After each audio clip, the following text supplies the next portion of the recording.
Hey, Hillary, tell everyone why I'm so jealous of you today. Hi, Chris. That's because I have Leica's newest lens with me. It is a remake of their 1966 lens made for digital cameras. It is the Leica Noctilux 50mm f1.2. It is basically the old lens. They just made the mount for digital cameras so you can actually keep your metadata intact. Now, tell us what makes this lens so special. First off, it's a little over $7,000, I believe. And I know that there's like 16 aperture blades, but what else really makes this 50mm lens stand out from everything else on the market? It has a lot of character where a lot of the newer lenses are really technically correct and sharp to the edges, but they kind of feel a little bit sterile. This one has a ton of character. It's got excellent bokeh.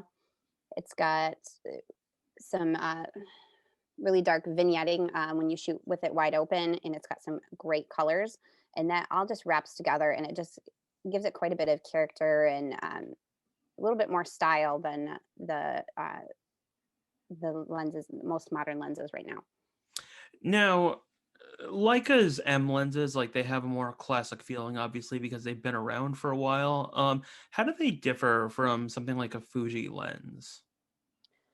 This build is all metal. It's aluminum, so it's really sturdy and it feels great in the hands.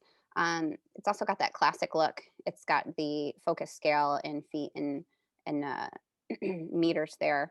Um, it turns really well. The rings turn really well, and it just feels really great. Is it balanced on the camera? You're using it on the M10R, right? Correct. It is a little heavier because of that metal build. I don't think it's too heavy though. I think if this was a longer lens, if it was like a 200mm lens, it would be too heavy. But with a 50mm, I don't think that metal build is too heavy. It maybe tips forward just a little bit. I don't think it's too bad as far as being front heavy. And do you feel that giant lens hood gets in the way at all? Um, not really, but you know what? When I was testing it for flare, it actually did pretty well without the hood. Um, so if you wanted to leave the hood off, you could as well. It looks like that came off really easily. Yeah, it's got two little buttons right here, and yeah, it's really super easy.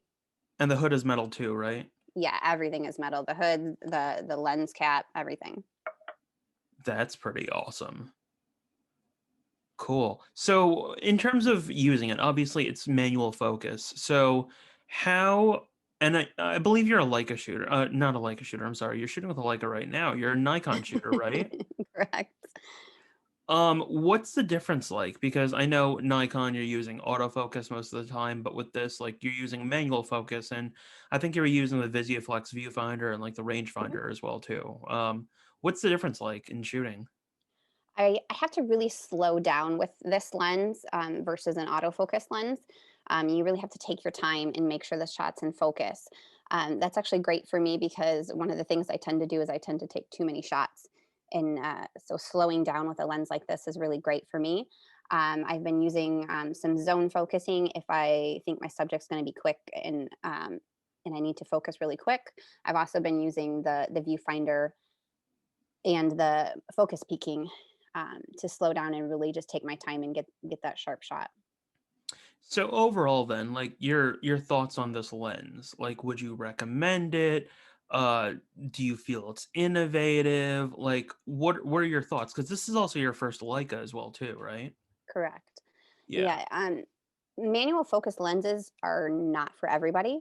And if you're looking for the most technically correct, the sharpest lens, this is not the lens for you. But if you love that film look and you apply film inspired edits to your photos, then this is a great lens. It has so much character. It's got the great colors. The bokeh is dreamy, and just shooting wide open, you get those really soft, dreamy shots. All right. Thanks a lot, Hillary. We appreciate the time. Thank you.